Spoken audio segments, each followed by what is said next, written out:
Hi friends, welcome to Sham Institute Daily Current Affairs. July 17, 2024 లో ఉన్నటువంటి current affairs మనం discuss చేద్దాం. మరి జూలై 17, 2024 లో ఉన్నటువంటి కరెంట్ అఫైర్స్ హెడ్లైన్స్ మనం చూసినట్లయితే మరి ఆంధ్రప్రదేశ్ రాష్ట్ర మంత్రి మండలి సమావేశం జరిగింది. జూలై 16, 2024 అందులో ప్రధానంగా ల్యాండ్ టైటిలింగ్ యాక్ట్ను రద్దు చేస్తున్నట్లు ఆంధ్రప్రదేశ్ రాష్ట్ర మంత్రి మండలి నిర్ణయం తీసుకోవడం జరిగింది. దీనికి సంబంధించినటువంటి బిల్లును ఇప్పుడు వచ్చే శాసనసభ సమావేశాల్లో ఇంట్రడ్యూస్ చేస్తామని చెప్పేసి కూడా ప్రకటించడం జరిగింది. అంతేకాకుండా ఆంధ్రప్రదేశ్ రాష్ట్ర శాసన వ్యవస్థ సెక్రటరీ జనరల్గా ప్రధాన కార్యదర్శిగా సూర్యదేవర ప్రసన్న కుమార్ నియామకాన్ని చేయడం జరిగింది ఆంధ్రప్రదేశ్ రాష్ట్ర ప్రభుత్వం. అంతేకాకుండా ఆంధ్రప్రదేశ్ రాష్ట్రంలో నెల్లూరులో ఒక ప్రఖ్యాతి చెందినటువంటి తెలుగు రెండు రాష్ట్రాలు కూడా పేరుగాంచిన ఒక పండుగ రొట్టెల పండుగ. మరి రొట్టెల పండుగని ఒక 5 రోజుల పాటు నిర్వహిస్తున్నారు. మరి ఆ రొట్టెల పండుగ బారా షహీద్ దర్గా నెల్లూరులోని స్వర్ణాల చెరువు వద్ద నిర్వహిస్తున్నారు. దానికి సంబంధించిన విశేషాలు చూద్దాం. మరి కోనోకార్పస్ ఎరెక్టస్ ఒక మొక్కల తొలగింపు ప్రక్రియను ప్రారంభించినట్లు ఆంధ్రప్రదేశ్ రాష్ట్ర ప్రభుత్వం ప్రకటించడం జరిగింది. అస్మిత ప్రాజెక్ట్ని జూలై 16, 2024 కేంద్ర విద్యాశాఖ అండ్ యూజీసీలు సంయుక్తంగా ప్రారంభించడం జరిగింది. అస్మిత ప్రాజెక్ట్ ఏంటో మనం చూద్దామండి. అండ్ నెక్స్ట్ వచ్చేసి ఇక్కడ షెడ్యూల్ కులాల జాబితాలో మార్పు అధికారం రాష్ట్రానికి లేదు అని చెప్పేసి ఇక్కడ సుప్రీంకోర్టు ఒక తీర్పు ఇవ్వడం జరిగింది. ఏ సందర్భంలో ఈ తీర్పు ఇచ్చింది అనే విషయం మనం చూద్దామండి. అండ్ 1 సైంటిస్ట్ 1 ప్రొడక్ట్ స్కీమ్ అంటే ఒక శాస్త్రవేత్త ఒక ఉత్పత్తి అనే ఒక స్కీమ్ని ఒక కార్యక్రమాన్ని Indian Council for the Agriculture research అనే సంస్థ దాన్ని ప్రారంభించడం జరిగింది జూలై 16, 2024 దానికి సంబంధించిన విశేషాలు చూద్దాము. ఇవన్నీ మనకి జూలై 17, 2024 ఉన్న హెడ్లైన్స్. వీటిలో ఉన్నటువంటి వివరణలోకి వెళ్దామండి. మరి ల్యాండ్ టైటిలింగ్ యాక్ట్ రద్దు ఆంధ్రప్రదేశ్ మంత్రిమండలి నిర్ణయం తీసుకోవడం జరిగిందనమాట. అంటే జూలై 16, 2024 మరి అమరావతిలో సమావేశం జరిగింది. ముఖ్యమంత్రి గారైనటువంటి చంద్రబాబు నాయుడు గారి నేతృత్వంలో దీనికి ఈ సమావేశం జరిగింది. మంత్రుల సమావేశం మంత్రిమండలి. ఈ మంత్రిమండలి నిర్ణయాలని మరి శ్రీ నారా చంద్రబాబు నాయుడు గారు ప్రకటించడం జరిగింది. అందులో ల్యాండ్ టైటిలింగ్ యాక్ట్ రద్దు కావడం జరిగింది. ఎందుకోసం ఇది ఒక వివాదాస్పదమైనటువంటి ఒక యాక్ట్గా మరి ఎన్నికల మేనిఫెస్టోలో కూడా ఎన్నికల సంబంధించిన శాసనసభ ఎన్నికల్లో కూడా ఈ యొక్క ల్యాండ్ టైటిలింగ్ గురించి యాక్ట్ గురించి మాట్లాడడం జరిగింది ఎన్నికల సంబంధించిన విషయంలో. అలాంటి నేపథ్యంలో ఇది ఒక వివాదాస్పదమైంది. ఎవరైతే ల్యాండ్ని ఆ విధంగా తీసుకున్న వారైతే అలాంటప్పుడు వాళ్ళకి సంబంధించిన సొంత ఏదైతే ఒరిజినల్ పేపర్స్ ఇవ్వకుండా జిరాక్స్ కాపీస్ ఇచ్చే ఒక సంబంధించిన విషయం ఇందులో ఉందని చెప్పేసి ల్యాండ్ టైటిలింగ్ యాక్ట్ రద్దు చేస్తున్నట్టు ప్రకటించడం జరిగింది. అంటే ఇక్కడ ల్యాండ్ టైటిలింగ్ యాక్ట్ని చేసుకోమని చెప్పేసి నీతి ఆయోగ్ కూడా గతంలో సూచించింది. కానీ మరి రాష్ట్ర ప్రభుత్వం గత ప్రభుత్వం దీనిపైన మరింతగా కొన్ని సెక్షన్స్ యాడ్ చేసింది కాబట్టి అవన్నీ కూడా తొలగించడం జరుగుతుందన్నమాట. ఈ నేపథ్యంలో ల్యాండ్ టైటిలింగ్ యాక్ట్ను రద్దు చేస్తున్నట్లు ఇది ఒక చట్టం కాబట్టి ఓన్లీ మంత్రిమండలి నిర్ణయం తీసుకోకూడదు. దాంతోపాటుగా శాసనసభలో త్వరలో జరగబోతున్నాయి మనకు జూలై 22, 2024 నుండి జూలై 22 మరి 2024 నుండి శాసనసభ సంబంధించినటువంటి కార్యక్రమాలు నిర్వహించబోతున్నారు. మరి శాసనసభ కార్యక్రమాలు అలాంటి నేపథ్యంలో అక్కడ ఈ యొక్క ల్యాండ్ టైటిలింగ్ యాక్ట్ రద్దు విషయం పైన చర్చించి తర్వాత రద్దు చేసే అవకాశం మనకు ఉంటుందన్నమాట. ఇలాంటి నేపథ్యం. అంతేకాకుండా జూలై 16, 2024 అమరావతిలో ఆంధ్రప్రదేశ్ రాష్ట్ర రాజధాని అమరావతిలో జరిగినటువంటి ఈ యొక్క మంత్రిమండలి సమావేశంలో ఇసుక గనుల పాలసీ 2019ని రద్దు చేస్తున్నట్లు ప్రకటించడం జరిగింది. అంతేకాకుండా మెరుగైన ఇసుక విధానం 2021 మెరుగైనటువంటి ఇసుక విధానం అని చెప్పేసి 2021లో ఒక చట్టం తీసుకురావడం జరిగింది. దాన్ని కూడా రద్దు చేయడం జరుగుతుంది. ఇప్పుడు ఇసుక ఎందుకోసం అంటే ఇక్కడ కొత్త ఇసుక విధానం 2024ని ఇప్పుడు తీసుకురావడం జరిగింది. అది కూడా మంత్రిమండలి ఆమోదించడం జరిగింది. అంటే మంత్రిమండలి ఆమోదించిన నిర్ణయాలు మరిటిని మనకి ఏంటంటే మన రీసెంట్గా జూలై 8, 2024 మరి నూతన ఇసుక విధానాన్ని కొత్త ఇసుక విధానం అని చెప్పేసి అంటాం. ఈ నూతన ఇసుక విధానాన్ని అమల్లోకి తీసుకురావడం జరిగింది. నూతన ఇసుక విధానం మరి 2024 నుండి జూలై 8 నుండి అమల్లోకి తీసుకురావడం జరిగింది. మరి గతంలో ఉన్నటువంటి ఇసుక గనుల పాలసీ 2019 రద్దు చేయడం జరిగింది. ఆంధ్రప్రదేశ్ రాష్ట్ర ప్రభుత్వం గతంలో తెచ్చింది. మెరుగైన ఇసుక విధానం 2021 ఈ రద్దు చేసి వీటి స్థానంలో వచ్చింది ఇప్పుడు నూతన ఇసుక విధానం 2024 రావడం జరిగింది. దీని ద్వారా ఏమవుతుందంటే ఎవరైతే ఇసుక అవసరం ఉందో గృహ నిర్మాణాల అవసరాల గురించి వారికి ప్రతిరోజు కూడా మనకి 6 AM to 6 PM మార్నింగ్ టైంలో, మార్నింగ్ నుండి ఈవినింగ్ మధ్యలో ఎక్కడైతే ఇసుక ఉందో అక్కడ కొంచెం అంటే సీనరేజ్ ఛార్జెస్ అంటాం. అండ్ సీనరేజ్ ఛార్జెస్ అంటే ఇక్కడ ఏంటంటే ఆ ఇసుక తీయడానికి అయ్యే ఖర్చుని అలాంటి మాత్రం భరిస్తూ ఉంటారు. దాంతోపాటు తక్కువ ధరకే ఇసుక వచ్చే కార్యక్రమం అనమాట. అదే మనకి ఈ నూతన ఇసుక విధానాన్ని ప్రారంభించడం జరిగిందనమాట. అంతేకాకుండా మెరుగైన పంట బీమా ఇవ్వడంతో పాటుగా కౌలు రైతులకి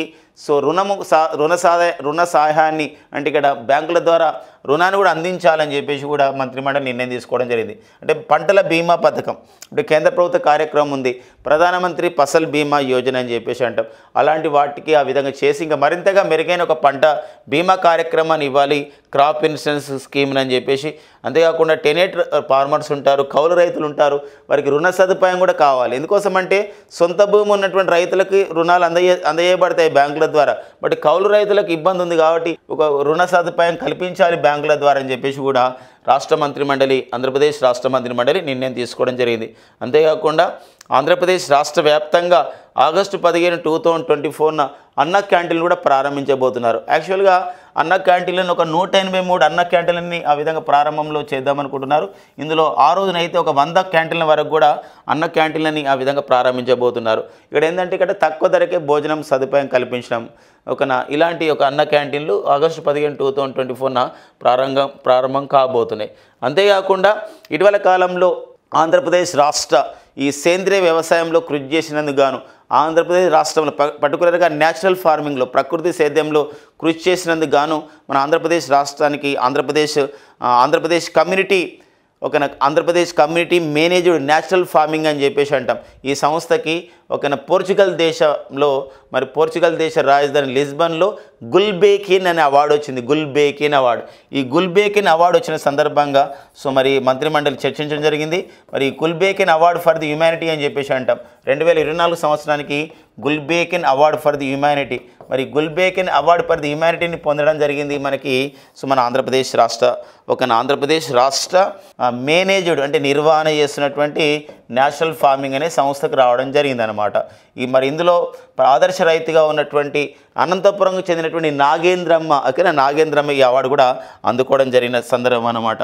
సో ఇలాంటి నేపథ్యంలో మనం 2029 సంవత్సరం నాటికి ఆంధ్రప్రదేశ్ రాష్ట్రంలో 50 లక్షల ఎకరాలలో ప్రకృతి సేద్యాన్ని మనం అమలు చేయాలి, ఇంప్లిమెంటేషన్ చేయాలని కూడా ఆంధ్రప్రదేశ్ రాష్ట్ర మంత్రిమండలి నిర్ణయం తీసుకోవడం జరిగిందనమాట. ఒక్కోసారి మనకి ఎగ్జామినేషన్లో అడిగే అవకాశం ఉంటుంది రానున్నటువంటి పోటీ పరీక్షలు మనకి ఏంటంటే ఆంధ్రప్రదేశ్ ఎగ్జామ్స్ రాసేవారు. ఇక్కడ జూలై 16, 2024 ఆంధ్రప్రదేశ్ రాష్ట్ర మంత్రిమండలి అమరావతిలో సమావేశం జరిగింది. అందులో తీసుకున్న నిర్ణయాలు సరికాదేంది, సరైందేంది, ఇలాంటి విషయాలపైన కూడా మనం చూసుకోవాల్సినటువంటి అవసరం ఉంటుందన్నమాట.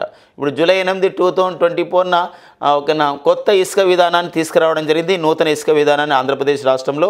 అయితే మరి గతంలో ఉన్నటువంటి ఏ విధానాలని, ఏ పాలసీలని రద్దు చేసి ఈ విధానం తీసుకొచ్చారంటే ఇసుక గనుల పాలసీ 2019 రద్దు చేశారు. మెరుగైన ఇసుక విధానం 2021 రద్దు చేయడం జరిగిందనమాట.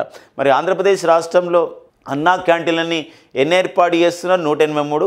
ఇందులో తొలి దశలో మరి 100 ఏర్పాటు చేయబోతున్నారు. ఏ రోజున అన్నా క్యాంటీన్లను ప్రారంభించబోతున్నారు అంటే మన స్వాతంత్ర దినోత్సవం రోజైనటువంటి మన భారతదేశ స్వాతంత్ర దినోత్సవం రోజైనటువంటి ఆగస్టు 15, 2024 అన్నా క్యాంటీన్ని ప్రారంభించబోతున్నారు.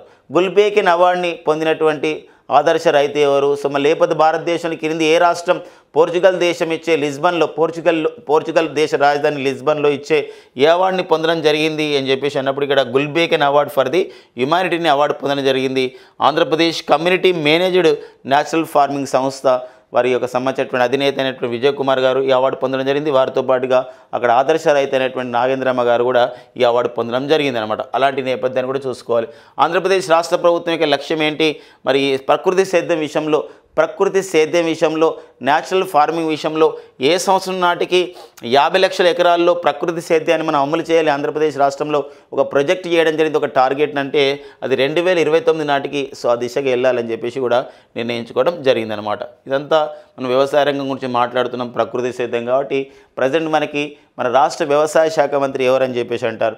మరి ఆంధ్రప్రదేశ్ రాష్ట్ర వ్యవసాయ శాఖ మంత్రి వచ్చేసి మనకి కింజారపు అచ్చెన్నాయుడు గారు ఆంధ్రప్రదేశ్ రాష్ట్ర వ్యవసాయ శాఖ మంత్రిగా ఉన్నారు. మరి భారతదేశ లేదా కేంద్ర వ్యవసాయ శాఖ మంత్రిగా సో ఎవరు పనిచేస్తున్నారంటే శివరాజ్ సింగ్ చౌహాన్ కేంద్ర వ్యవసాయ శాఖ మంత్రిగా పనిచేస్తున్నారు. ఓకేనండి, నెక్స్ట్ కరెంట్ అఫైర్కి వెళ్దాం. మరి ఆంధ్రప్రదేశ్ రాష్ట్ర శాసన వ్యవస్థ సెక్రటరీ జనరల్గా సూర్యదేవర ప్రసన్న కుమార్ని ఒక నియామకం చేస్తున్నట్లు, అపాయింట్మెంట్ చేస్తున్నట్లు సో మరికి ఒక ఆమోద ముద్ర వేయడం జరిగింది ఆంధ్రప్రదేశ్ రాష్ట్ర ప్రభుత్వం. సో మరి ఆంధ్రప్రదేశ్ రాష్ట్ర శాసన వ్యవస్థని ఇక్కడ సభలో తీసుకున్న నిర్ణయాలు కానివ్వండి, లేకపోతే కొత్త సంబంధించినటువంటి ఏదైనా రూల్స్ అండ్ రెగ్యులేషన్స్ ఆ విధంగా తయారు చేయాలి, శాసనసభలో ప్రవేశపెట్టాలి, ఇవన్నీ చూసుకునే బాధ్యతగా ఉంటుంది ఈ యొక్క శాసన వ్యవస్థ సెక్రటరీ జనరల్ అనే పదవి. మరి ఇది సూర్యదేవర ప్రసన్న కుమార్ గారు గతంలో లోకసభలో పనిచేసినట్టు అనుభవం ఉంది వీరికి. అంతేకాకుండా లోకసభ స్పీకర్కి ఓఎస్డీగా పనిచేసినటువంటి అనుభవం వీరికి ఉంది సూర్యదేవర ప్రసన్న కుమార్ గారికి. ఆ నేపథ్యంలో మరి ఒక ఆంధ్రప్రదేశ్ రాష్ట్ర శాసనసభ స్పీకర్ అయినటువంటి ఆంధ్రప్రదేశ్ రాష్ట్ర శాసనసభ స్పీకర్ అండి చింతకాయల అయ్యన్న పాత్రుడు గారు, అంతేకాకుండా ఆంధ్రప్రదేశ్ రాష్ట్ర శాసనమండలి చైర్మన్, లెజిస్లేటివ్ కౌన్సిల్ అని చెప్పేసి అంటాం. మరి శాసనమండలి చైర్మన్ అయినటువంటి సో కొయ్యే మోషేను రాజు గారు, అంతేకాకుండా ఆంధ్రప్రదేశ్ రాష్ట్ర మరి శాసనసభ వ్యవహారాల శాఖ మంత్రి అతను, దాంతోపాటుగా ఆర్థిక శాఖ మంత్రి కూడా పనిచేస్తున్నారు. శాసనసభ వ్యవహారాల శాఖ మంత్రి అయినటువంటి లెజిస్లేటివ్ అఫైర్స్ మినిస్టర్ అయినటువంటి శాఖ మంత్రి అయినటువంటి పయ్యావుల కేశవ్ గారు, అంతేకాకుండా ఆంధ్రప్రదేశ్ రాష్ట్ర ముఖ్యమంత్రి సో చంద్రబాబు నాయుడు గారు ఈ యొక్క శాసన వ్యవస్థ ఆంధ్రప్రదేశ్ రాష్ట్ర శాసన వ్యవస్థ సెక్రటరీ జనరల్గా సూర్యదేవర ప్రసన్న కుమార్ నియామకాన్ని ఆమోదించడం జరిగిందనమాట. వెరీ ఇంపార్టెంట్గా ఉంటుంది. సో మనకి పర్సన్స్ ఇన్ ద న్యూస్లో వార్తల్లో వ్యక్తులుగా, దాంతోపాటుగా మనకి ఈ యొక్క నియామకాల విషయం కూడా చూసుకోవాల్సిన అవసరం ఉంటుంది. సూర్యదేవర ప్రసన్న కుమార్ సో మరి ఆంధ్రప్రదేశ్ రాష్ట్ర శాసన వ్యవస్థకి సెక్రటరీ జనరల్గా పనిచేస్తున్నటువంటి నేపథ్యం అనమాట. ఓకేనండి, నెక్స్ట్ చూద్దాం. పండుగలు, జాతరలు, నృత్యాలు వీటిపైన ఖచ్చితమైన క్వశ్చన్స్ మనకు వస్తున్నాయి. ఇదే మనం ఇండియన్ హెరిటేజ్ అండ్ కల్చర్ అని చెప్పేసి అంటాం, భారతదేశ సంస్కృతి సాంప్రదాయం. ఇలాంటి నేపథ్యంలో మరి జూలై నెలలో మొహరం సందర్భంగా అక్కడ జరుగుతుందండి మనకు రొట్టెల పండుగ అండి. మరి ఈ రొట్టెల పండుగ అనేది ఏ రాష్ట్రం అంటే మన ఆంధ్రప్రదేశ్ రాష్ట్రం. సో మరి బారా షహీద్ దర్గా నెల్లూరులో ఉన్నటువంటి బారా షహీద్ దర్గాలో ఉన్నటువంటి స్వర్ణాల చెరువులో ఈ రొట్టెలను పంచుకోవడం ద్వారా సో మరి 5 రోజుల పాటు నిర్వహించే ఒక పండుగనే, మత సామరస్యానికి ప్రతీకగా నిలిచే పండుగనే మనకు రొట్టెల పండుగ. సో మరి చాలాసార్లు కూడా ఎగ్జామ్లో ఆడడం జరిగింది. ఓన్లీ మన ప్రాంతీయ స్థాయిలోనే కాదు, ఆంధ్రప్రదేశ్ రాష్ట్ర ఎగ్జామ్స్ రాయడం కాదు, సెంట్రల్ గవర్నమెంట్ ఎగ్జామ్లలో కూడా అడుగుతున్న నేపథ్యం ఉంటుంది. సో రొట్టెల పండుగ, మరి ఈ రొట్టెల పండుగ అనేది ఎక్కడ నిర్వహిస్తారు, రొట్టెల పండుగ యొక్క నేపథ్యం ఏంటి, రొట్టెల పండుగ ఎన్ని రోజుల పాటు నిర్వహిస్తారని చెప్పేసి అంటాం. మరి రొట్టెల పండుగను 5 రోజుల పాటు నిర్వహించడం జరుగుతుంది అన్నమాట. ఒక్కోసారి అట్లా అడుగుతున్న నేపథ్యం ఉందండి. ఇప్పుడు ఓనం పండుగ ఉంది, కేరళలోని ఓనం పండుగ ఎన్ని రోజుల పాటు నిర్వహిస్తున్నారు, 10 రోజుల పాటు నిర్వహిస్తున్న నేపథ్యం.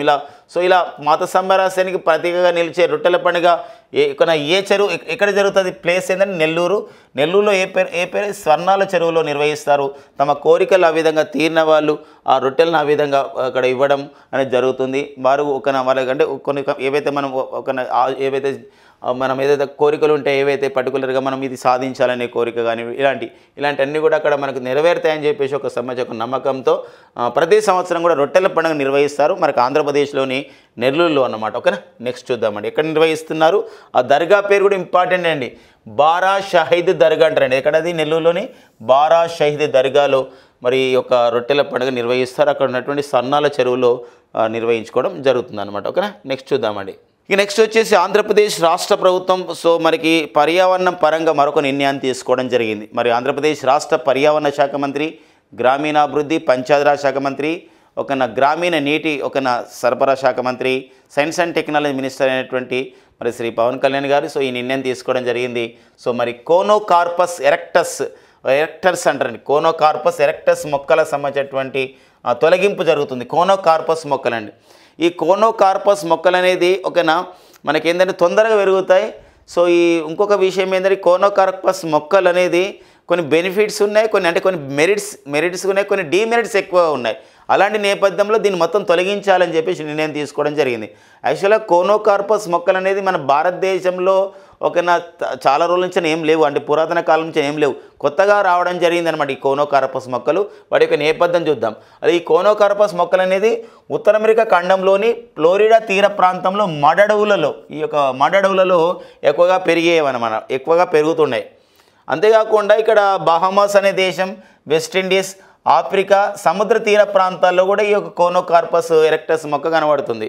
అయితే 1988లో ఈ మొక్కను కువైట్లో ప్రవేశపెట్టడం జరిగింది. ఇరాన్, ఇరాక్, కువైట్, పాకిస్తాన్ దేశంలో విస్తృతంగా నాటారు. ఎందుకోసం నాటడం జరిగిందంటే ఎడారీకరణ కాకుండా ఉండడానికి. ఎందుకోసం అంటే ఎడారీకరణ కాకుండా ఉండాలంటే ఖచ్చితంగా ఏం చేస్తారంటే మొక్కలు నాటుతారు. అంటే తక్కువ వాటర్ ఉన్నప్పుడు కూడా ఈ చెట్టు పెరుగుతుంది, ఈ మొక్క పెరుగుతుంది. అంతేకాకుండా లోతైన ప్రాంతానికి వెళ్తుంది మొక్క. అంతేకాకుండా ఒకవేళ మొక్క ఎదుగుతున్నప్పుడు ఆ భూమిలో ఏమన్నా ఇప్పుడు డ్రైనేజ్ పైపులు అవన్నీ వచ్చినాయి అనుకోండి, అలాంటి వాటి కూడా చీల్చుకుంటూ లోపలికి వెళ్తుంది ఈ వేరు వ్యవస్థ, అంత బలంగా ఉంటుంది అనమాట. మరొక విషయం ఏంటంటే ఇది పూలు పూసినప్పుడు శంకు ఆకృతిలో వస్తాయి. అందులో ఉన్నటువంటి పొలెన్ గ్రెయిన్స్ కానీ ఇవన్నీ కూడా పీల్చుకోవడం వల్ల ఎవరైతే అస్తమా, ఉబ్బసం రోగులు ఉన్నారో వాళ్ళకి మరింతగా ఇబ్బంది తలెత్తే ప్రమాదం ఉంటుంది. పర్టికులర్ ఈ అంశాన్ని తీసుకోవడం జరిగింది అనమాట ఆంధ్రప్రదేశ్ రాష్ట్రం కానివ్వండి. మరి ఈ మధ్యకాలంలో లాస్ట్ 2 years బ్యాక్ అయితే తెలంగాణ ప్రభుత్వం కూడా, తెలంగాణ గ్రామీణ అభివృద్ధి శాఖ కూడా ఏం చేసిందంటే ఈ కోనోకార్పస్ మొక్కల్ని నిషేధించడం జరిగిందనమాట ఈ విషయంలో తీసుకొని. ఎందుకోసం అంటే ఆ పువ్వులు అనేది ఏవైతే ఉన్నాయో అస్తమా, ఉబ్బసం సంబంధించిన రోగులకు ఇబ్బంది కలిగించిన పరిస్థితి అన్నమాట. ఇలాంటి నేపథ్యంలోనే ఇప్పుడు ఆంధ్రప్రదేశ్ రాష్ట్ర వ్యాప్తంగా గతంలో కొన్ని సంవత్సరాలుగా పెట్టినటువంటి ఈ కోనోకార్పస్ మొక్కల్ని తొలగింపు ప్రక్రియ చేపట్టాలని చెప్పి కూడా మనకి ఆంధ్రప్రదేశ్ రాష్ట్రం నిర్ణయించడం జరిగింది. ఇదంతా డీమెరిట్స్ ఉంటాయి. మరి మెరిట్ వచ్చేసి ఏంటంటే ఇక్కడ వాతావరణంలో కార్బన్ సంగ్రహించడం, ఇది కల్ప పరిశ్రమ మరియు ఆకుల ఔషధ గుణాలు ఉన్నాయన్నమాట. అంటే ఈ యొక్క కోనోకార్పస్ మొక్కల్లో కొన్ని ఆకుల్లో ఔషధాలు ఉన్నాయి, కానీ పువ్వులలో మాత్రం పువ్వులు పూస్తే ఏమవుతుందంటే అక్కడ ఆ పొప్పడి అంతా కూడా అస్తమా, ఉబ్బసం రోగులకు ఇబ్బందులు ఉన్నాయి. మరి వాతావరణంలో ఉన్నటువంటి కార్బన్ని తీసుకుంటుంది. అంతేకాకుండా చాలా తొందరగా పెరగడం, చాలా వేగంగా పెరగడం అనే ఉంటుంది ఈ యొక్క మొక్కలు. మరి కలపను కూడా ఇస్తున్నాయి కాబట్టి ఆ ఒడ్డు కూడా కలప పరిశ్రమ కూడా బెనిఫిట్ అవుతుంది. ఆకులలో ఔషధాలు ఉన్నాయి, బట్ ఇక్కడ ఏంటంటే రోగులకు ఇబ్బంది ఉన్నాయండి, అస్తమా, ఉబ్బసం రోగులకు ఇబ్బందులు ఉన్న నేపథ్యం ఉంది కాబట్టి మరి ఇది ఇప్పుడు రోడ్డుకి ఇరువైపులా పెట్టడం వల్ల ఒకవేళ అక్కడ ఏదైనా డ్రైనేజ్ పైపులు ఉన్నాయనుకోండి, డ్రైనేజ్ పైపులని చీల్చుకుంటూ ఆ విధంగా వెళ్తున్నాయి అనమాట. అంతా దృఢమైనటువంటి వేరు వ్యవస్థ ఈ యొక్క కోనోకార్పస్ మొక్కలను ఉండడం ద్వారా మరి ఈ చాలా దేశాలు దీన్ని నిషేధిస్తున్నారు. ఇప్పుడు మన దేశంలో అయితే ఫస్ట్ టైం అయితే తెలంగాణ ప్రభుత్వం నిషేధించింది, గ్రామీణ ప్రాంతాలు కానీ పట్టణ ప్రాంతాలు కానీ ఈ కోనోకార్పస్ మొక్కలు పెట్టకూడదని. మళ్ళీ తెలంగాణ తర్వాత మళ్ళీ కోనోకార్పస్ ఎరెక్టస్ మొక్కల్ని తొలగింపు ప్రక్రియను ప్రారంభించినటువంటి రాష్ట్రం వచ్చేసేదండి ఆంధ్రప్రదేశ్ రాష్ట్రం. ఈ అంశం గుర్తుపెట్టుకోవాల్సిన అవసరం ఉందండి. మరి కోనోకార్పస్ ఎరెక్టస్ మొక్కలు అనమాట. ఓకేనండి, నెక్స్ట్ చూద్దామండి. ఇది ఒక విద్యాశాఖ సంబంధించిన కార్యక్రమం. మరి ఏంటి విద్యాశాఖ సంబంధించిన కార్యక్రమం? మరి డిఎస్సి ఎగ్జామ్కి వెళ్ళే వాళ్ళందరూ కూడా జాగ్రత్తగా ఇది వినాలి. మరి దీనికి డిఎస్సి ఎగ్జామ్ అనే కాదు, ఇంకా మిగతా పోటీ పరీక్షలు కూడా ఇంపార్టెంట్గా ఉంటుంది. మరి ఎస్ఐ కానిస్టేబుల్తో పాటుగా గ్రూప్స్ వెళ్ళే వాళ్ళు కూడా అస్మితా ప్రాజెక్ట్ అస్మితా ప్రాజెక్ట్. ఇది అస్మితా ప్రాజెక్ట్ అనేది కేంద్ర విద్యాశాఖ ప్రారంభించింది, నిన్ననే ప్రారంభించింది అనమాట. July 16, 2024 కేంద్ర ఉన్నత విద్యా కార్యదర్శి అయినటువంటి సంజయ్ మూర్తి గారు ఈ యొక్క సంబంధించినటువంటి కార్యక్రమాన్ని ప్రారంభించడం జరిగింది. ఏంటి అస్మితా ప్రాజెక్ట్? అస్మిత అని చెప్పేసి ఉంది. అస్మిత అది తెలుగులో అలా రాశారు, ఇంగ్లీష్లో అస్మిత అంటే దానికి ఒక అబ్రివేషన్ ఉందండి. అస్మిత అంటే ఏంటంటే ఇక్కడ augmenting study materials in Indian language through translation and academic writing. Augmenting అంటే ఏంటంటే ఉన్నది ఉన్నట్టు చెప్పడాన్ని మనం అగ్మెంటింగ్ అని చెప్పేసి అంటాం. స్టడీ మెటీరియల్స్ అంటే చదువుకునే విషయం ఉన్నటువంటి ఒక పుస్తకాలు ఇన్ ఇండియన్ లాంగ్వేజ్, మన ఇండియన్ లాంగ్వేజ్లో మన భారతీయ భాషల్లో పొందాలి. ఎలా? త్రూ ట్రాన్స్లేషన్ అంటే అనువాదం చేయడం, అండ్ అకాడమిక్ రైటింగ్ అంటే ఇక్కడ సంబంధించిన ఒక ఇయర్లో సంబంధించినటువంటి విద్యా కార్యక్రమాలు ఉంటాయి, దాన్ని మనం అకాడమిక్ అంటాం. అలాంటి అన్ని విషయాలు అంటే అనువాదము, పాఠ్యాంశాల రచన ద్వారా భారతీయ భాషల్లో స్టడీ మెటీరియల్ని మరింతగా సమకూర్చుకోవడం అనమాట. అంటే వేరే భాషల్లో ఉంది, ఇప్పుడు మనకి మన భారత రాజ్యాంగం గుర్తించినటువంటి 8వ షెడ్యూల్లో 22 భారతీయ భాషలు ఉన్నాయి. ఒక్కోసారి మనకు కొన్ని భారతీయ భాషలు అర్థం కావు, అందులో ఒక మంచి కంటెంట్ ఉందనుకోండి, దాన్ని మనం అనువదించుకోవచ్చు అనమాట ఈ సంబంధ పద్ధతి ద్వారా. ఇది ఎవరు అనువదిస్తారంటే యూజీసీ వాళ్ళు, కేంద్ర విద్యాశాఖ వాళ్ళు అనువదిస్తారు. దానికి పెట్టిన పేరు అస్మిత. ఈ అస్మిత కార్యక్రమానికి దేశంలో సుమారుగా 22,000 పుస్తకాలు భారతీయ భాషల్లోకి తర్జుమా చేయాలి అని చెప్పేసి వీళ్ళు భారతీయ భాషల్లోకి 22,000 పుస్తకాలు తర్జుమా చేయాలి, అనువాదం చేయాలని నిర్ణయించడం జరిగింది. సో ఇప్పుడు ప్రారంభంలో అయితే 1,000 పుస్తకాలని 22 భాషలోకి అనువాదం చేయాలని చెప్పేసి మొదటి దశలో భావిస్తున్నారు. ఇలా అనువాదం చేసే ప్రక్రియలో భాగంగా మన భారతదేశంలో 13 నోడల్ విశ్వవిద్యాలయాలను ఎంపిక చేశారు. అంటే ఈ నోడల్ విశ్వవిద్యాలయాలు అంటే ఈ అనువాద కార్యక్రమం యొక్క మొత్తం కూడా కార్యక్రమాన్ని పర్యవేక్షించే మనం సంస్థలుగా చెప్పుకోవచ్చు. ఈ నోడల్ విశ్వవిద్యాలయాలు 13 వాటిని ఎంపిక చేయడం జరిగింది. మనకి ఎగ్జామినేషన్ అడగడానికి ఏముందంటే, సో అస్మిత ప్రాజెక్ట్ యొక్క ఉద్దేశం ఏంటంటే ఇక్కడ అనువాదము, పాఠ్యాంశాల రచన ద్వారా భారతీయ భాషల్లోకి స్టడీ మెటీరియల్ని సమకూర్చడం ద్వారా మనం మరింతగా దాన్ని ఎఫెక్టివ్గా మనం చదువుకోగలుగుతాం అనే ప్రధానమైన ఉద్దేశం. దీని అబ్రివేషన్ చూస్తే Asmita, augmenting study materials in Indian language through translation and academic writing. అంటే ఇక్కడ మనకి ఏంటంటే కొన్ని సంబంధించి ఇప్పుడు ఇంగ్లీష్ లాంగ్వేజ్ మనకు అర్థం కాదు, అలాంటప్పుడు ఆ ఇంగ్లీష్లో ఉన్నటువంటి పాఠ్యాంశాలను ఏం చేస్తారంటే మన మాతృభాష అయినటువంటి తెలుగులోకి అనువదిస్తారు. లేకపోతే మనకు తెలుగే కొంచెం వేరే హిందీ భాష మనకు అర్థం కాదు, అలాంటప్పుడు హిందీలో ఉన్నదాన్ని తెలుగులోకి అనువదిస్తారు, లేదా హిందీలో ఉన్నదాన్ని ఇంగ్లీష్లోకి అనువదిస్తారు. ఇలా మొత్తం కూడా సో ఈ అనువాదం, పాఠ్యాంశాల రచన ద్వారా భారతీయ భాషల్లో స్టడీ మెటీరియల్ని మరింతగా సమకూర్చుకోవడం అనే ప్రధానమైన ఉద్దేశంతో కేంద్ర విద్యాశాఖ యూజీసీ వాళ్ళు తీసుకొచ్చిన కార్యక్రమమే అస్మిత అని చెప్పేసి అంటాం. Augmenting study materials in Indian language through the translation and academic writing అని పిలుస్తాం. మరి ఇది కేంద్ర విద్యాశాఖ తీసుకొచ్చింది. దీన్ని ఎవరు ప్రారంభించారు కూడా ఇంపార్టెంట్. కేంద్ర విద్యాశాఖ కార్యదర్శి అయినటువంటి సంజయ్ మూర్తి గారు దీన్ని ప్రారంభించడం జరిగింది. అయితే మరి కేంద్ర విద్యాశాఖ మంత్రి ఎవరు అంటారు? ధర్మేంద్ర ప్రధాన్ అనే వారు కేంద్ర విద్యాశాఖ మంత్రిగా పనిచేస్తున్నారు. అండ్ మరి యూజీసీ కూడా ఇందులో భాగస్వామి అవుతుంది. ఈ 1956లో ఏర్పాటు చేయబడ్డ సంస్థ యూజీసీ, యూనివర్సిటీ గ్రాంట్స్ కమిషన్. మరి యూజీసీ అనేది 1956లో ఏర్పాటు చేయబడ్డారు. మరి యూజీసీకి ప్రజెంట్ చైర్మన్గా ఎవరు పనిచేస్తున్నారు? యూజీసీకి చైర్మన్గా పనిచేస్తున్న వారు మన తెలుగువారు. మనకి ఆ తెలంగాణలోని నల్గొండ జిల్లాలోని తిప్పర్తికి చెందినవారు. వారి ప్రొఫెసర్ మామిడాల జగదీష్ కుమార్ గారు అండి. ప్రొఫెసర్ మామిడాల జగదీష్ కుమార్ గారు సో యూజీసీకి చైర్మన్గా పనిచేస్తున్నటువంటి నేపథ్యం అన్నారు మామిడాల జగదీష్ కుమార్ గారు. సో మరొక విషయం ఉందండి ఇందులో, కేంద్ర విద్యాశాఖ మరియు యూజీసీ వాళ్ళు తీసుకొచ్చిన అస్మిత ప్రాజెక్ట్ యొక్క మరొక ఉద్దేశం ఏంటంటే జాతీయ విద్యా విధానం, నేషనల్ ఎడ్యుకేషన్ పాలసీ 2020. మరి జాతీయ విద్యా విధానం, నేషనల్ ఎడ్యుకేషన్ పాలసీ 2020 ప్రకారం ఏంటంటే మాతృభాషలో విద్యను అందించాలనే ప్రధానమైన ఉద్దేశం ఉంది. సో అలాంటి నేపథ్యంలో మరి ఇక్కడ వేరే భాషల్లో ఉండడం వల్ల మాతృభాష మనకి పుస్తకాలు లేవు కాబట్టి మరి విద్యను సులభతరం చేయడం, అర్థం చేసుకోవడం విధంగా ఉండడానికి ఈ అస్మిత ప్రాజెక్టును ప్రారంభించడం జరిగింది. మనకు జాతీయ విద్యా విధానం, నేషనల్ ఎడ్యుకేషన్ పాలసీ 2020లో భాగంగానే ఈ అస్మిత ప్రాజెక్ట్ని ప్రారంభించినట్లు కేంద్ర విద్యాశాఖ యూజీసీ వాళ్ళు చెప్పడం జరిగిందనమాట. ఇక నెక్స్ట్ వచ్చేసి మనకి సుప్రీంకోర్టు ఒక తీర్పు ఇవ్వడం జరిగిందండి. జస్టిస్ విక్రమ్నాథ్, జస్టిస్ ప్రసాద్ కుమార్ మిశ్రా సభ్యులుగా ఉన్నటువంటి ధర్మాసనం ఒక తీర్పు ఇచ్చింది. ఏంటా తీర్పు అంటే ఇది షెడ్యూల్ కులాల జాబితాలో ఏదైతే మార్చే అధికారం, షెడ్యూల్ కులాల జాబితాను మార్చే అధికారం కానివ్వండి, షెడ్యూల్ కులాల జాబితాలో కొత్త కులాలను చేర్చడం కానివ్వండి, అధికారం మాత్రం రాష్ట్రానికి లేదు అని చెప్పేసి సుప్రీంకోర్టు ఒక తీర్పు ఇవ్వడం జరిగింది. ఇది కూడా ఒక చారిత్రక తీర్పు చెప్పొచ్చు. ఇది కూడా బీహార్కు సంబంధించిన తీర్పే. బీహార్ రాష్ట్రానికి ఎందుకోసం ఈ మధ్యకాలంలో బీహార్ తీసుకున్న నిర్ణయాలని సుప్రీంకోర్టు వ్యతిరేకించడం కానివ్వండి, లేదా మందలింపు చేయడం జరగడం ఇది రెండవసారి. ఎందుకోసమంటే అక్కడ ఏదైతే రిజర్వేషన్లు ఉన్నాయో అంటే 50% పైబడిన రిజర్వేషన్లు ఇవ్వడం జరిగింది. అంటే బీహార్లో మనకి క్యాస్ట్ సెన్సస్ నిర్వహించడం జరిగింది, కులగణన నిర్వహించడం జరిగింది. ఈ కులగణనలో ఓబీసీ వాళ్ళు ఎక్కువగా ఉన్నారని చెప్పేసి ఎక్కువ రిజర్వేషన్స్ ఇవ్వడం జరిగింది. అలా రిజర్వేషన్లు అనేది 50% కన్నా మించి ఉండడం అనేది అది రాజ్యాంగ విరుద్ధం అని చెప్పేసి కూడా ఇటీవల కాలంలో బీహార్ విషయంలో సుప్రీంకోర్టు తీర్పు ఇవ్వడం జరిగింది. అలాంటి నేపథ్యంలో ఇప్పుడు 2015 సంవత్సరంలో బీహార్ ప్రభుత్వం ఒక నోటిఫికేషన్ ఇచ్చింది. ఏంటంటే ఎకనామికల్ బ్యాక్వర్డ్ క్లాసెస్ అంటే ఇక్కడ ఏంటంటే ఆర్థికంగా వెనుకబడిన తరగతులు ఎవరైతే ఉన్నారో అందులో తంతి తతావా అని చెప్పేసి ఒక సంబంధించిన ఒక సామాజిక వర్గం ఉంది. ఈ తంతి తతావా అనేది మన యాక్చువల్గా బీసీ వర్గమే, బట్ ఎకనామికల్ బ్యాక్వర్డ్ క్లాసెస్ బీసీలో. అలాంటప్పుడు ఈ తంతి తతావా సామాజిక వర్గాన్ని ఎస్సీ కులాల జాబితాలోని పాన్ సవాసి సామాజిక వర్గంలో చేర్చారు. అంటే ఈ పాన్ సవాసి సామాజిక వర్గం అనేది ఏంటంటే పాన్ లేదా సవాసి సామాజిక వర్గం అనేది ఎస్సీ, కాబట్టి ఇక్కడ తంతి తతావ్ అనేది బీసీ వాళ్ళు, అంటే ఈబీసీ అంటే ఎకనామికల్ బ్యాక్వర్డ్ క్లాసెస్. వీళ్ళు సామాజిక వర్గం చాలా బలహీనం ఉన్నారని తంతి తతావ్ అని వీళ్ళ యొక్క సామాజిక వర్గాన్ని మార్చేసి వీళ్ళు పాన్ సవాసి సామాజిక వర్గంలో చేర్చి వీళ్ళకి ఎస్సీ సంబంధించిన హోదాని ఇచ్చారు. ఈ విషయం పైన సుప్రీంకోర్టుకి వెళ్ళడం జరిగింది. సో ఈ సుప్రీంకోర్టు మరి ఏమనిందంటే 2015 సంవత్సరంలో బీహార్ రాష్ట్ర ప్రభుత్వం ఇచ్చినటువంటి ఇదైతే ఈ సంబంధించినటువంటి ఎస్సీ కులాల జాబితాలో మరో కులాన్ని చేర్చడం అనేది రాజ్యాంగ విరుద్ధం, మార్పు అధికారం రాష్ట్రానికి లేదు.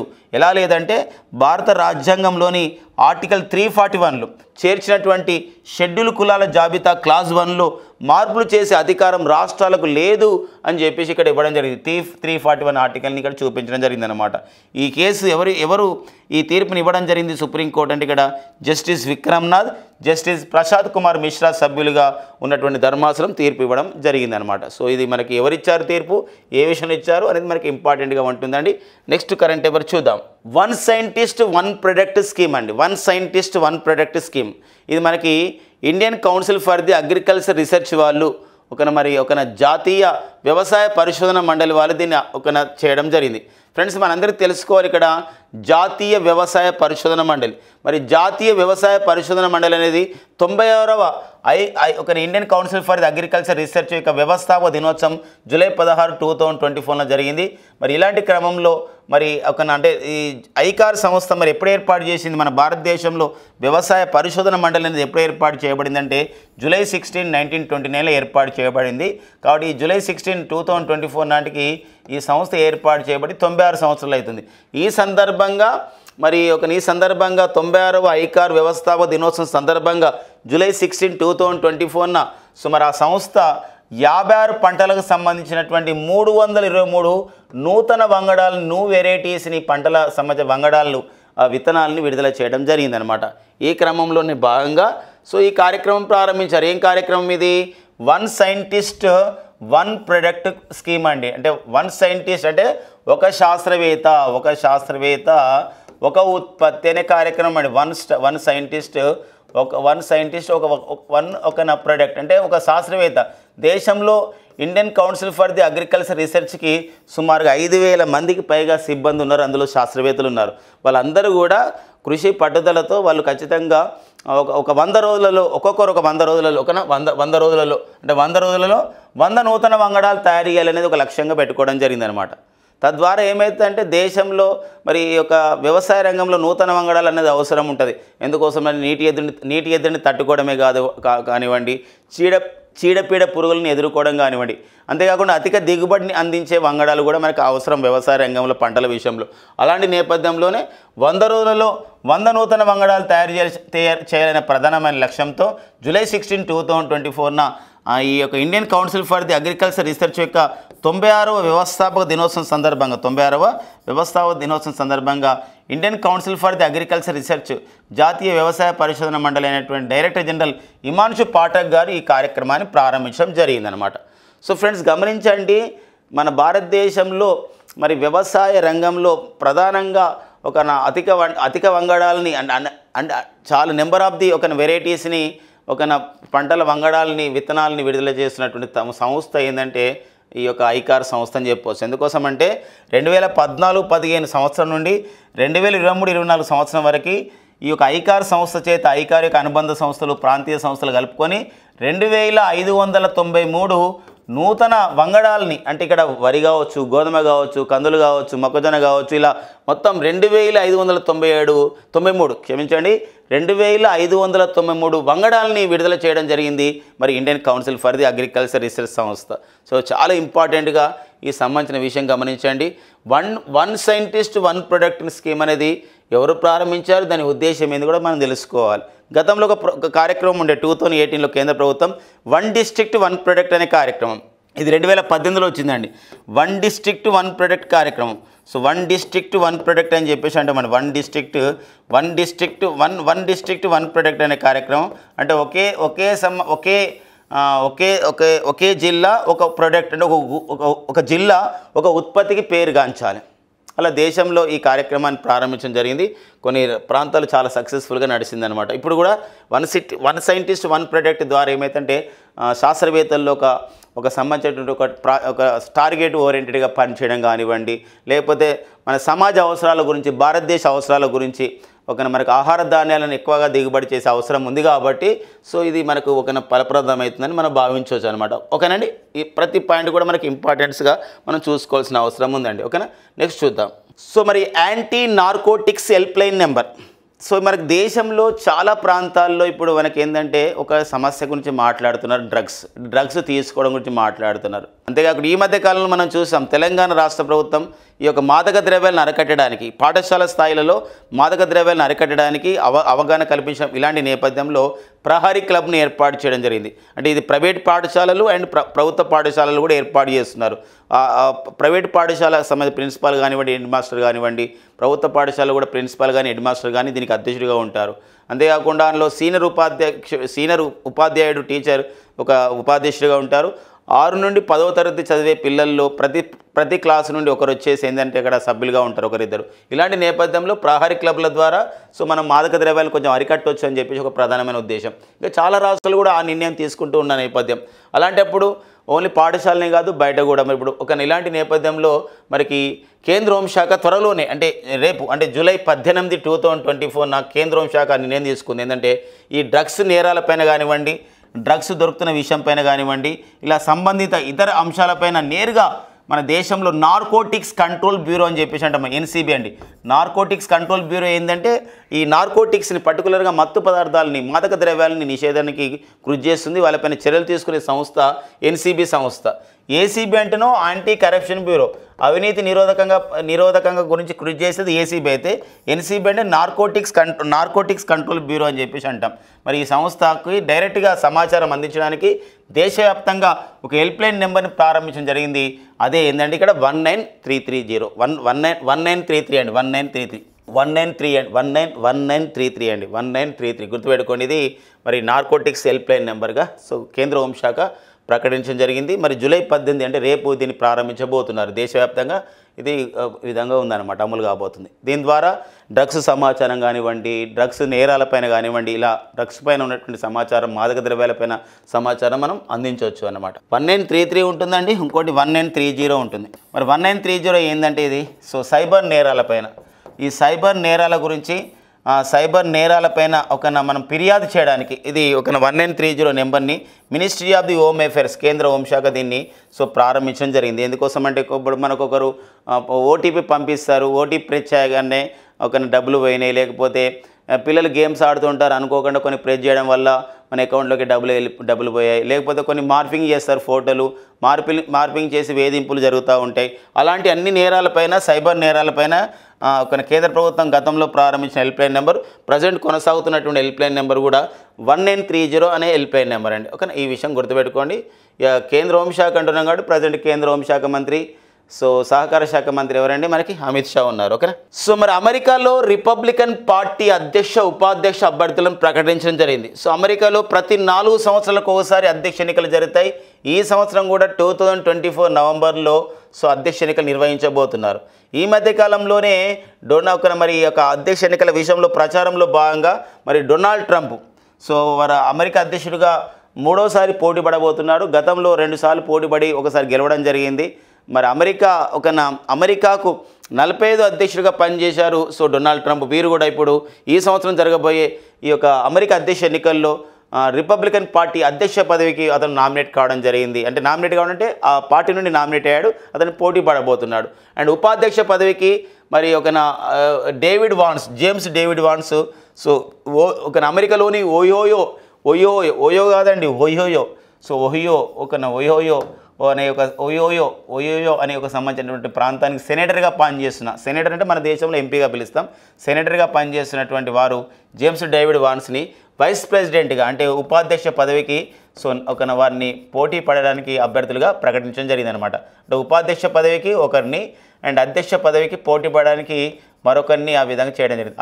అధ్యక్షుడి పదవికి అయితే డొనాల్డ్ ట్రంప్ని ఎంపిక చేశారు అండ్ ఉపాధ్యక్ష పదవికి అయితే జేమ్స్ డేవిడ్ వాన్స్ను ఎంపిక చేశారు. ఈ జేమ్స్ డేవిడ్ వాన్స్ యొక్క సతీమణి వాళ్ళ భార్య మన భారత సంతతికి చెందిన వారే, మన భారతీయ నేపథ్యం ఉన్న వాళ్ళే ఉషా అని చెప్పేసి వారు మనకు ఆంధ్రప్రదేశ్లోని కృష్ణా జిల్లా పామార్కు ఒక సమీపంలో చిన్న గ్రామానికి చెందినవారు అని చెప్పేసి ఇవ్వడం జరిగిందనమాట. సో ఇది మనకి జేమ్స్ డేవిడ్ వాన్స్. ఈ విషయం గుర్తుపెట్టుకోండి. అమెరికా రిపబ్లికన్ పార్టీ అధ్యక్ష ఉపాధ్యక్ష అభ్యర్థులను ప్రకటించారు, వారు ఎవరును అడిగే అవకాశం ఉంటుంది. మరొక విషయం, ఈ మధ్యలో డొనాల్డ్ ట్రంప్ పైన కూడా మనకి ఎన్నికల ప్రచారంలో భాగంగా పెన్సిల్వేనియా అనే రాష్ట్రంలో ప్రచారం చేస్తున్నప్పుడు అతని పైన కాల్పులు జరిపారు. డొనాల్డ్ ట్రంప్ పైన మాథ్యూ క్రూక్స్ అని చెప్పేసి అతను నిందితుడు, అతను అరెస్ట్ చేసి అతన్ని ఎన్కౌంటర్లో చంపేయడం జరిగింది. అతను AR-59 రైఫిల్తో దాడి చేయడం జరిగింది అనమాట. అది డొనాల్డ్ ట్రంప్ విషయం. సో మరి అమెరికాకి 45 అధ్యక్షుడిగా పనిచేసిన వారు డొనాల్డ్ ట్రంప్, రిపబ్లికన్ పార్టీకి చెందినవారు. మూడోసారి ఇప్పుడు మళ్ళీ ఒకసారి ఆయన అమెరికా అధ్యక్ష ఎన్నికల్లో పోటీ పడబోతున్నాడు. ఉపాధ్యక్ష పదవికి రిపబ్లికన్ పార్టీ తరఫున ఎవరు పోటీ పడుతున్నారంటే జేమ్స్ డేవిడ్ వాన్స్ అనమాట. సో మరి రిపబ్లికన్ పార్టీ గుర్తొచ్చేసి ఏనుగండి. ప్రజెంట్ అమెరికాలో ప్రస్తుతం అమెరికాలో అధ్యక్షుడిగా ఉన్నటువంటి వారు అతను మనకి జో బైడెన్. అమెరికాకు ఎక్కువ వయసులో అధ్యక్షుడిగా పనిచేస్తున్నవారు అనమాట. అంటే 80+ ఇయర్స్లో అమెరికాకు అధ్యక్షుడిగా పనిచేస్తున్నారు అతను జో బైడెన్. అమెరికాకు జో బైడెన్ 46వ అధ్యక్షుడు. అతను డెమోక్రటిక్ పార్టీకి చెందినవారు. ఓకేనా. డెమోక్రటిక్ పార్టీ గుర్తొచ్చేసి ఏంటంటే గాడిద, డాంకీ. అండ్ రిపబ్లికన్ పార్టీ గుర్తొచ్చేసి ఏనుగండి. ఓకేనా. నెక్స్ట్ చూద్దాం. సో విద్యుత్ విచారణ కమిషన్ చైర్మన్ని మార్చండి అని చెప్పేసి భారత సుప్రీంకోర్టు ప్రకటించడం జరిగిందనమాట ఒక కేసు విషయంలో. ఏంటి ఆ కేసో చూద్దామండి. సో తెలంగాణ రాష్ట్ర ప్రభుత్వం, శ్రీ అనుమల రేవంత్ రెడ్డి గారు ముఖ్యమంత్రిగా ఉన్నటువంటి మనకు తెలంగాణ రాష్ట్ర ప్రభుత్వం ఒక నిర్ణయం తీసుకుంది. ఏ నిర్ణయం తీసుకుందంటే, గత ప్రభుత్వం అంటే కేసీఆర్ గారు ముఖ్యమంత్రిగా ఉన్నటువంటి కాలంలో ఛత్తీస్గఢ్ నుండి తెలంగాణకు విద్యుత్ కొనుగోలుకు సంబంధించిన ఒక ఒప్పందం, అంతేకాకుండా యాదాద్రి థర్మల్ విద్యుత్ కేంద్రాన్ని నిర్మించే ఒక ఒప్పందం అండ్ భద్రాద్రి థర్మల్ విద్యుత్ ఈ సబ్ క్రిటికల్ థర్మల్ విద్యుత్ కేంద్రాల ఏర్పాటుపైన మరి కొన్ని అవకతవకలు జరిగాయని చెప్పేసి ఈ ప్రభుత్వం భావించి జస్టిస్ ఎల్ నరసింహారెడ్డి ఒక కమిషన్ ఏర్పాటు చేయడం జరిగింది. అయితే జస్టిస్ ఎల్ నరసింహారెడ్డి గారి కమిషన్ యొక్క కొన్ని వ్యాఖ్యలు అనేది సరిగా లేవని చెప్పేసి మరి కేసీఆర్ గారు, తెలంగాణ మాజీ ముఖ్యమంత్రి కేసీఆర్ గారు సుప్రీంకోర్టులో ఒక పిటిషన్ వేశారు. ఈ పిటిషన్ వేసిన క్రమంలో ఈ నరసింహారెడ్డి కమిషన్ని తొలగించండి అని చెప్పేసి అన్నప్పుడు కమిషన్ తొలగించడం కాదు, ఆ వ్యక్తిని తొలగించడం జరిగింది కొన్ని వ్యాఖ్యల ద్వారా అని చెప్పేసి చెప్పడం జరిగింది అనమాట. అంటే ఇప్పుడు విద్యుత్ విచారణ కమిషన్ ఏదైతే ఉందో ఎల్ నరసింహారెడ్డి గారు ఆ కమిషన్ చైర్మన్గా బదులు రాజీనామా చేయడం జరిగింది. ఇప్పుడు కొత్త చైర్మన్ వస్తాడు, కానీ విచారణ మాత్రం ఉంటుంది అని చెప్పేసి సుప్రీంకోర్టు ప్రకటించడం జరిగింది. సో ఇది మనకి తెలంగాణ రాష్ట్రానికి సంబంధించిన ఒక అంశంగా గుర్తుపెట్టుకోవాల్సిన అవసరం ఉంటుంది. సో ఇటీవల కాలంలో మరి జస్టిస్ ఎల్ నరసింహారెడ్డి గారు మరి సెంట్రల్ అడ్మినిస్ట్రేషన్ ట్రిబ్యునల్గా చైర్మన్గా కూడా పనిచేయడం జరుగుతుంది. అంతేకాకుండా గతంలో పాట్నా హైకోర్టుకి ప్రధాన న్యాయమూర్తి కూడా పనిచేయడం జరిగింది జస్టిస్ ఎల్ నరసింహారెడ్డి గారు. సో మరి తెలంగాణకు చెందినవారు వీరు. మరి విద్యుత్ విచారణ కమిషన్ చైర్మన్ మార్చండి అని సుప్రీంకోర్టు ఎప్పుడైతే ప్రకటించిన నేపథ్యంలోనే జస్టిస్ ఎల్ నరసింహారెడ్డి గారు తన పదవి కూడా రాజీనామా చేయడం జరిగింది అనమాట. అంటే కమిషన్ చైర్మన్గా తన పదవికి రాజీనామా చేయడం జరిగింది ఈ నేపథ్యం అనమాట. మొత్తానికైతే మనకు న్యూస్లో ఉంది. 2 కమిషన్లు న్యూస్లో ఉన్నాయండి తెలంగాణలో. ఒకటి వచ్చేసి మనకి ఏంటంటే విద్యుత్ విచారణ కమిషన్ చైర్మన్ మార్చండి, ఇది ఒక న్యూస్లో ఉంది. ఇంకోటి జస్టిస్ PC ఘోష్ కమిషన్ కూడా న్యూస్లో ఉందండి. జస్టిస్ PC ఘోష్ కమిషన్ ఏంటంటే ఇక్కడ ఏ విషయంలో వేయడం జరిగింది తెలంగాణ రాష్ట్ర ప్రభుత్వం అంటే ఈ కాళేశ్వరం ఎత్తిపోతల పథకం విషయంలో మరి సుందిల బ్యారేజ్ కానివ్వండి, లేకపోతే అన్నారం బ్యారేజ్ కానివ్వండి, మేడిగడ్డి బ్యారేజీల నిర్మాణం యొక్క అవకతవకల విషయం పైన అధ్యయనం చేస్తున్న విషయం అనమాట. అంటే మొత్తం మీద కాళేశ్వరం ఎత్తిపోతల పథకంలో జరిగినటువంటి అవకతవకల పైన, ఎందుకోసం అంటే కొన్ని పిల్లలు కుంగిపోయినాయి కదా, అలాంటి నేపథ్యంలో ఈ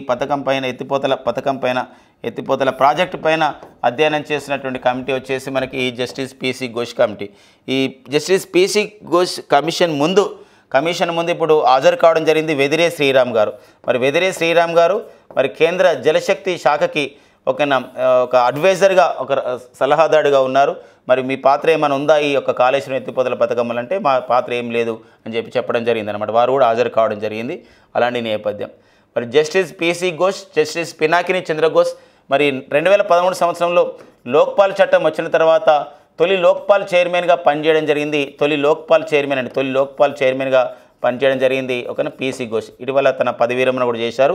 మరి లోక్పాల్కి పిసి ఘోష్ తర్వాత ఇప్పుడు రెండవ చైర్మన్ నియమితులు కావడం జరిగింది. అతనే జస్టిస్ అజయ్ మాణిక్రావు కాన్విల్కర్ అండి. అజయ్ మాణిక్రావు కాన్విల్కర్.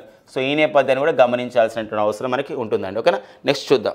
ఈ గవర్నమెంట్ ఆఫ్ ఇండియా రీకాన్స్టిట్యూట్స్ నీతి ఆయోగ్ అని చెప్పేసి ఇవ్వడం జరిగింది. ఒక ప్రధానమైన వార్త మనకి హిందూ పేపర్లో. సో మరి ఇక్కడ నీతి ఆయోగ్ అని చెప్పేసి అంటాం. ఇదొక నాన్ కాన్స్టిట్యూషన్ బాడీ, ఒక రాజ్యాంగేతర సంస్థ నీతి Aayog.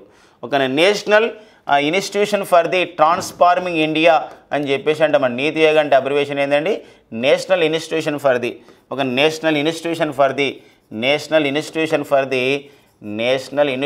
For transforming India and for transforming India అంటాం.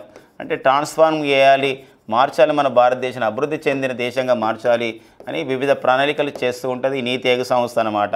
మరి ఇలాంటి నీతి ఆయోగ్ అనేది ఈ సంస్థ భారత ప్రణాళిక సంఘం స్థానంలో 2015 జనవరి 1ని ఏర్పాటు చేయబడింది. ఇప్పుడు మూడోసారి మన భారత ప్రధానిగా నరేంద్ర మోడీ గారు జూన్ 9, 2024న ప్రమాణ స్వీకారం చేశారు. ఈ క్రమంలోనే నీతి ఆయోగ్ని పునరుద్ధరించడం జరిగింది. రీకాన్స్టిట్యూషన్ చేయడం అంటే మరొకసారి అందులో సభ్యులు నియమించడం జరిగింది. అయితే పాత సభ్యులే ఉన్నారు, కానీ కొందరు కొత్త మంత్రులు వచ్చారనమాట. వాళ్ళపైన చూద్దాం. దీనికి చైర్మన్ ఎవరు ఉంటారంటే ఎవరైతే భారత ప్రధానమంత్రి ఉంటారో వారే దీనికి చైర్మన్గా ఉంటారు. Ex officio chairman, prime minister కాబట్టి సో నరేంద్ర మోడీ ప్రజెంట్ చైర్మన్గా ఉన్నారు. వైస్ చైర్మన్ సుమన్ బెర్రీ అనేవారు సో నీతి ఆయోగ్కి వైస్ చైర్మన్గా ఉపాధ్యక్షుడిగా ఉన్నారు. And NITI ఆయోగ్కి chief executive officer ఉంటారు. మరి నీతి ఆయోగ్ చీఫ్ ఎగ్జిక్యూటివ్ ఆఫీసర్ ఎవరంటే ఇక్కడ బమ్మిడిపాటి వెంకట రామసుబ్రహ్మణ్యం. సో బీవీఆర్ సుబ్రహ్మణ్యం గారు మరి నీతి ఆయోగ్కి చీఫ్ ఎగ్జిక్యూటివ్ ఆఫీసర్గా ఉన్నారు. అండ్ దీనిలో ఫుల్ టైం మెంబర్స్ అండి. నీతి ఆయోగ్లో ఫుల్ టైం మెంబర్స్గా ఎవరున్నారు అని చెప్పేసి అంటే ఇక్కడ ఫుల్ టైం మెంబర్స్ వచ్చేసి విజయ్ కుమార్ సారస్వత్, రమేష్ చంద్. అండ్ వికే సారస్వత్ అంటే సైన్స్ అండ్ టెక్నాలజీలో నిపుణుడు, శాస్త్ర సాంకేతిక రంగం DRDOకు చైర్మన్గా పనిచేసిన వ్యక్తి. రమేష్ చంద్ అంటే ఇక్కడ ఎవరంటే ఇది రమేష్ చంద్ అనేవారు, ప్రొఫెసర్ రమేష్ చంద్ వీరు వ్యవసాయ రంగంలో అంటే అగ్రికల్చర్ ఎక్స్పర్ట్ అండి, వ్యవసాయ రంగంలో పేరొందిన వారు. అరవింద్ వీర్మణి పేరొందినటువంటి ఆర్థికవేత్త అండి ఇతను అరవింద్ వీర్మణి. వీరితో పాటు వికే పాల్ ఆరోగ్య రంగంలో నిపుణుడైనటువంటి వికే పాల్ కూడా ఇందులో సభ్యుడిగా ఉండడం జరిగింది. వికే పాల్ కూడా ఇందులో సభ్యుడిగా ఉండడం జరిగింది. ఇతను ఆరోగ్య రంగంలో నిపుణుడిగా ఉన్నాడు అనమాట, ఆరోగ్య రంగంలో. ఓకేనా, ఇలా 4 పూర్తికాల సభ్యులు మనకి ఇందులో ఉండడం జరిగింది ఈ నీతి ఆయోగ్లో. వీరు అలానే లాస్ట్ టైం ఉన్నారు, ఇప్పుడు కూడా ఉన్నారు. నెక్స్ట్ వచ్చేసి నీతి ఆయోగ్లో ఎక్స్ అఫీషియో మెంబర్ అంటే ఇక్కడ ఏంటంటే పదవీ రీత్యా సభ్యులు అనమాట. పదవీ రీత్యా అంటే వాళ్ళు కేంద్ర మంత్రులుగా ఉన్నారు. కేంద్ర మంత్రుల్లో ఆ శాఖలో ఉండడం వల్ల వాళ్ళు పదవీ రీత్యా సభ్యులు. ఇప్పుడు రాజ్నాథ్ సింగ్ ఉన్నాడు, ఇది కేంద్ర డిఫెన్స్ మినిస్టర్ ఎవరున్నా ఇందులో ఎక్స్ అఫీషియో మెంబర్ అవుతాడు. శివరాజ్ సింగ్ ఉన్నారు. శివరాజ్ సింగ్ అంటే అగ్రికల్చర్ మినిస్టర్ అంటే వ్యవసాయ శాఖ మంత్రి కాబట్టి ఇతను ఉన్నారు. అమిత్ షా మరి ఇతను ఒక కేంద్ర హోంశాఖ మంత్రి, ministry of the home affairs, కేంద్ర హోంశాఖ మంత్రి. Nirmala Sitharaman ministry of the finance అంటే కేంద్ర ఆర్థిక శాఖ మంత్రి. సో వీళ్ళందరూ కూడా సభ్యులు ఉన్నారన్నమాట. అంటే వీళ్ళందరూ కూడా పదవి రీత్యా సభ్యులు. అంటే డిఫెన్స్ మినిస్టర్గా ఉండడం వల్ల రాజ్నాథ్ సింగ్ సభ్యుడు అయ్యాడు ఇందులో ఎక్స్ అఫీషియో మెంబర్గా. అగ్రికల్చర్ మినిస్టర్గా ఉండడం వల్ల శివరాజ్ సింగ్ మెంబర్ అయ్యాడు. కేంద్ర హోంశాఖ మంత్రిగా ఉండడం వల్ల, సహకార శాఖ మంత్రిగా ఉండడం వల్ల అమిత్ షా అయ్యాడు. కేంద్ర ఫైనాన్స్ మినిస్టర్గా ఉండడం వల్ల నిర్మలా సీతారామన్ సభ్యులుగా కావడం జరిగింది, ఎక్స్ అఫీషియో మెంబర్గా కావడం జరిగింది. అయితే మళ్ళీ కొత్తగా ఈసారి 11 మందిని స్పెషల్ ఇన్వైట్గా చేయడం జరిగింది. అంటే ప్రత్యేక ఆహ్వానితులు. నీతి ఆయోగ్లో ప్రత్యేక ఆహ్వానితులుగా ప్రత్యేకమైనటువంటి ఆహ్వానితులుగా ఎవరు నియమితులు కావడం అయ్యారు అనేది మనకి ఇంపార్టెంట్. ఎందుకోసం అంటే మన తెలుగువారైనటువంటి మన కేంద్ర పౌర విమానయాన శాఖ మంత్రి అయినటువంటి మన కింజారపు రామ్మోహన్ నాయుడు గారు ఉన్నారు. సో అలాంటప్పుడు ఇందులో నితిన్ గడ్కరీ గారు ప్రత్యేకమైన ఆహ్వానితుడు. నితిన్ గడ్కరీ ఎవరంటే కేంద్ర రవాణా మరియు జాతీయ రహదారుల శాఖ, ministry of the roads, transport, highways. జగత్ ప్రకాష్ నడ్డా కేంద్ర ఆరోగ్య మరియు కుటుంబ సంక్షేమ శాఖ మంత్రి, ministry of the health and family welfare. And HD Kumaraswamy గారు సో మరి హెవీ ఇండస్ట్రీస్ అండ్ స్టీల్ శాఖ అంటే భారీ పరిశ్రమలు, స్టీల్ శాఖ. ఈ మధ్యలో చెప్పడం జరిగింది మనం FAME 3 అనే కార్యక్రమాన్ని త్వరలో తీసుకొస్తున్నాం. FAME 1 అంటే ఫేమ్ ఇండియా 1 అయిపోయింది, ఫేమ్ ఇండియా 2 అయిపోయింది. ఇప్పుడు ఫేమ్ ఇండియా 3ని తీసుకురాబోతున్న త్వరలో అని చెప్పడం జరిగింది. సో మరి హెచ్డి కుమారస్వామి గారు హెవీ ఇండస్ట్రీస్ స్టీల్ అంటే ఉక్కు శాఖ మంత్రి. And Jithin Ram Manji micro small medium enterprises సూక్ష్మ చిన్న మధ్య తరహా పరిశ్రమల శాఖ మంత్రి. చిరాగ్ పాస్వాన్ ఫుడ్ ప్రాసెసింగ్ అంటే ఆహార శుద్ధి పరిశ్రమ శాఖ మంత్రి, వీరు కూడా ప్రత్యేక ఆహ్వానితుడు అనమాట. అండ్ రాజీవ్ రంజన్ సింగ్ అంటే కేంద్ర మత్స్య పరిశ్రమ, తర్వాత పాడి పరిశ్రమ మరియు ఒక ఎనిమల్ హస్బెండరీ పశుసంవర్ధక శాఖ మంత్రిగా ఉన్నారు రాజీవ్ రంజన్ సింగ్. వీరు కూడా ఇందులో ఎక్స్ అఫీషియో అంటే స్పెషల్ ఇన్వైటీగా ఉండడం జరిగింది. అండ్ వీరేంద్ర కుమార్ గారు ఎవరంటే కేంద్ర సామాజిక న్యాయం సాధికారత శాఖ మంత్రి, ministry of the social justice and empowerment శాఖ మంత్రిగా పనిచేస్తున్నారు. సో మన తెలుగు వారు ఎవరంటే ఇక్కడ కింజారపు రామ్మోహన్ నాయుడు గారు మరి కేంద్ర పౌర విమానయాన శాఖ మంత్రి, వీరు కూడా సభ్యులుగా ఉండడం జరిగింది. అండ్ జువాల్ ఓరామ్ మరి కేంద్ర గిరిజన శాఖ మంత్రి ఇందులో సభ్యుడిగా ఉన్నారు. అండ్ అన్నపూర్ణాదేవి మరి కేంద్ర మహిళా శిశు సంక్షేమ శాఖ మంత్రి, ఉమెన్ అండ్ చైల్డ్ డెవలప్మెంట్, వీరు కూడా ఇందులో ఒక ప్రత్యేక ఆహ్వానితులుగా ఉన్నారు. సో మహిళా సభ్యురాలు. అండ్ నెక్స్ట్ వచ్చేసి రావ్ ఇందర్జిత్ సింగ్ అండ్ గణాంకాలు మరియు కార్యక్రమాల అమలు శాఖ, స్టాటిస్టిక్స్ అండ్ ప్రోగ్రామ్ ఇంప్లిమెంటేషన్ శాఖ, వీరు కూడా సభ్యులుగా ఉన్నారు. సో గమనించండి, ఇక్కడ చాలా ఇంపార్టెంట్ అండి. మొత్తము ఈ సమాజ పాయింట్ చాలా ఇంపార్టెంట్ కరెంట్ ఎకనమీ విషయంలో కూడా. అండ్ కరెంట్ పాలిటీ విషయంలో కూడా ఇంపార్టెంటే. Government of India రీకాన్స్టిట్యూట్స్ NITI Aayog. So 3వసారి మన భారత ప్రధానిగా నరేంద్ర మోడీ అయిన తర్వాత సో నీతి ఆయోగ్లో కొన్ని పునరుద్ధరించడం జరిగింది, మరొకసారి రీకాన్స్టిట్యూషన్ చేశారు, మళ్ళీ పునర్నియామకం జరిగింది. అందులో కొత్త సభ్యులు వచ్చారు. ఎవరో చూద్దాం. చైర్మన్ వచ్చేసి నరేంద్ర మోడీ గారు, ఎక్స్ అఫీషియో ఉంటారు వారు ఎప్పుడైనా పదవి రీత్యా. వైస్ చైర్మన్ వచ్చేసి ఇక్కడ ఎవరంటే ఇక్కడ సుమన్ బెర్రీ గారు. అండ్ ఫుల్ టైం మెంబర్స్ వచ్చేసి ఇక్కడ ఎవరంటే ఇక్కడ విజయ్ కుమార్ సరస్వతి గారు ఫుల్ టైం మెంబర్గా ఉన్నారు, పూర్తికాల సభ్యుడిగా. అండ్ రమేష్ చంద్ గారు అగ్రికల్చర్ అంటే వ్యవసాయ నిపుణుడు. VK Saraswati science and technology నిపుణుడు, డిఆర్డిఓ మాజీ చైర్మన్. అరవింద వేర్మణి ఆర్థికవేత్త. వికే పాల్ ఆరోగ్య రంగంలో నిపుణులు, వీరు ఫుల్ టైం మెంబర్స్గా ఉన్నారు. అండ్ పదవీ రీత్యా మెంబర్స్ వచ్చేసి ఇక్కడ defence minister, agriculture minister, and next వచ్చేసి home minister and finance minister Rajnath Singh, Shivraj Singh Chouhan, Amit Shah, Nirmala Sitharaman పదవీ రీత్యా సభ్యులు. అండ్ ఈసారి కొత్తగా 11 మందిని ప్రత్యేక ఆహ్వానితులుగా అంటే 11 ministers of the union cabinet as special ఇన్వైటీస్గా చెప్పడం జరిగింది. నితిన్ గడ్కరీ గారు, జేపీ నడ్డా, హెచ్డి కుమారస్వామి గారు, Jitin Ram Manjhi and Chirag Paswan and Rajiv Ranjan Singh, Virendra Kumar and Kinjarapu Rammohan Naidu గారు అండ్ జురల్ ఓరామ్, అన్నపూర్ణదేవి గారు అండ్ రావ్ ఇందర్జిత్ సింగ్ గారు. సో వీళ్ళు సభ్యులుగా ప్రత్యేక ఆహ్వానితులుగా ఉండడం జరిగిందనమాట. ఇది మనకు ఇంపార్టెంట్గా ఉంటుందండి. ఫ్రెండ్స్ ఇవ్వండి మనకి జూలై 17, 2024లో ఉన్నటువంటి ముఖ్యమైన ఎగ్జామ్ ఓరియంటెడ్ కరెంట్ అఫైర్స్ అండి. Thank you friends and all the best.